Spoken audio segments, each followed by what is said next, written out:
What's going on, guys? Thoughty here, and welcome back to another video. In today's video, I'm going to give you the ultimate guide on how to make the most money with the Hangar in GTA Online. This is part of my KINGPIN guide series. If you guys want to see more of the KINGPIN guides, I'll link a playlist down in the description, and you can watch them there. Anyways, let's get into it. So, to do the Hangar, you're going to need to register as a boss, so you either need an MC clubhouse or a CEO office. Either one, doesn't really matter. And then you will need a Hangar. So, the Hangars can be purchased from Maze Bank foreclosures, and there are two possible locations. Number one is going to be LSIA, and number two is going to be Fort Zancudo. Now, there isn't really a better location. I use Fort Zancudo because if I get a mission out in like Polito or like say Grapeseed or Sandy, then I don't want to have to go all the way back to the bottom of the city. But it doesn't really matter. When you buy the Hangar, there isn't really anything you need to add. I just make sure make sure you get the workshop, because that'll allow you to customize things like the B11 and the Hunter, which you don't need, but it's nice to have them eventually. So I would at least get the workshop. But if you don't have the money for it, don't worry about it. I'd still get a mill-based Hangar first, and then if you still don't have enough money, go for LSA. I think it starts at like 1,450,000. I think the one at Fort Zancudo, the cheapest one is like 2 million without the workshop. Anyways, once you have a Hangar, you'll come here and you'll do like a really quick setup mission, and then you're ready to start actually using it to make money. So first thing you gotta do obviously is source the cargo. Now when sourcing cargo, you want to make sure that you only source one type of cargo, because as you'll see here on the sell tab, you get a bonus. Now you want to source either narcotics, chemicals, or medical supplies, because they'll actually give you a bigger bonus than the rest of them. So make sure you choose one of these and then only source that one. Now if you are solo, you might want to source two, because you will have a cooldown after each crate for the same type. So like doing 50 like this with the cooldown is probably going to take you at least 2 to 3 days, and if you're a casual player, the only plays a couple hours, it might take you like a week. So definitely don't do it if you're solo. If you have friends though, I definitely recommend doing this. You can do like, say you have like 3 friends with you, so 4 in total. You can do up to 4 crates in a single mission. So do like 4 for yourself, but the next person, the next person, the next person, and then back to you. And you can do that if you want, or you can just wait the cooldown if you prefer that. But I think it's faster to do it for each person. That way also everyone gets paid, because obviously your associates are not going to earn the same amount of money. Now when you source, you'll have a couple options.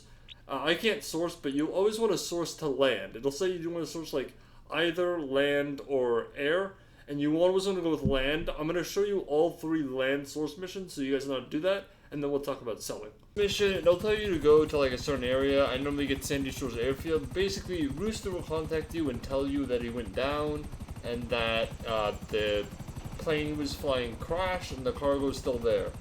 So you'll need to head to this crash site and take out a bunch of guys and find the cargo. Now, the first thing we want to do is take out this helicopter that's flying around, because if it detects you, it'll basically fly at you and it'll be really hard to take out with missiles.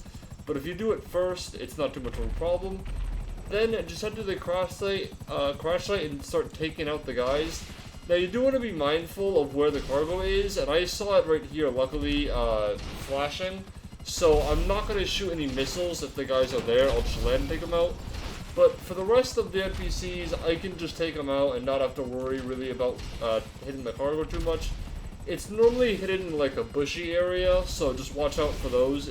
If you don't see it, just try to take out all the guys near the cars first, and then focus on guys like kind of individually out on their own. It shouldn't be too hard, but then after that, you can simply just land or pick up the cargo by landing on top of it. You don't actually have to like get out of the helicopter. You can just land on it and then pick it up, and then simply lose the cops and fly back to the Hangar, and that's it.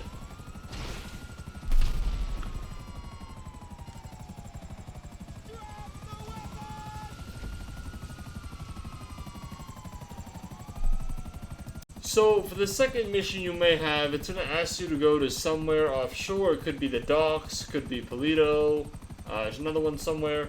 Basically, you're going to have to go to a barge, blow up a bunch of people, flip the release switch to drop the cargo into the water, pick it up with the sub, and bring it back to a mule on the shore that you will deliver the cargo with.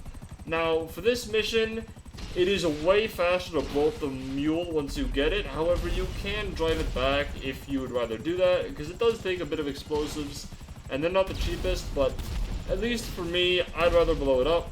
So as you can see, we're just going to go ahead and use lock-on missiles. I'm not even going to worry about the guys on shore because that's not where the truck is, so it doesn't really matter. Basically, they're all dead now, so I'm going to go ahead and land. I'm going to find this release switch, which is always on the side or the back of the barge. Just kind of run around the control tower, and it'll tell you when you find it. So it might be here on this side, the other side, or sometimes it is like right here, like at the back. So just going to go ahead and flip it. You'll see the cargo falls. And then it's going to tell you to go to the Avisa, which is the sub right here. And then I'm going to go down and collect it and deliver it to the shore.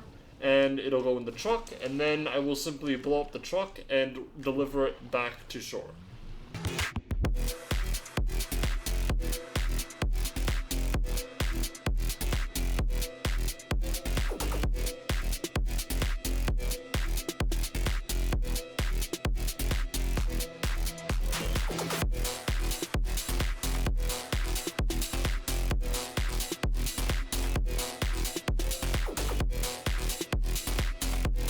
So, for the third and final source mission, it'll ask you to infiltrate a deal.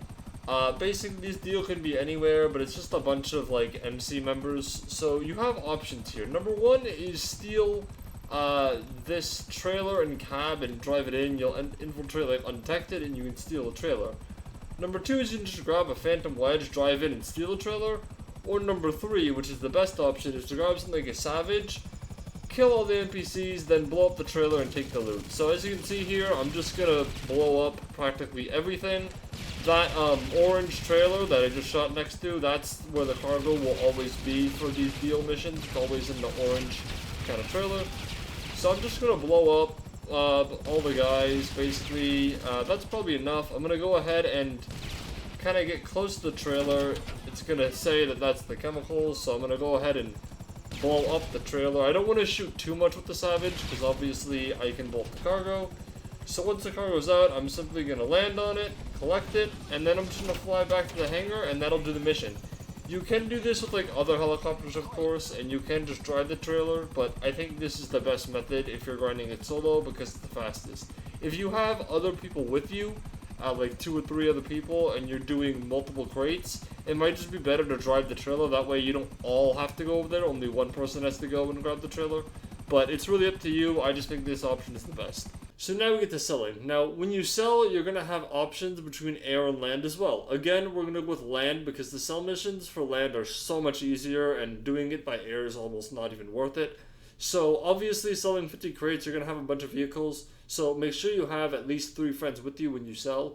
Now, if you're trying to sell solo, I wouldn't recommend going above like 15 crates. Otherwise, you'll probably end up getting multiple vehicles. And while it is possible, it's not too easy. But just make sure you have people with you, and you should have no problem selling them on land. And it'll make you a bunch of money. And make sure you use this button. Don't use the sell all cargo. It doesn't really matter. But if you have 2 types, make sure you sell them half and half. Don't sell with the all cargo, just do half, then not half. It'll make you more money. Anyways, that's gonna do it for today's hangar guide. I'm gonna show you guys the sell mission, and that'll do it for today's video. If you find it helpful and enjoyable, please leave a like and subscribe for more GTA Online content, and I will see you guys in my next video. Peace.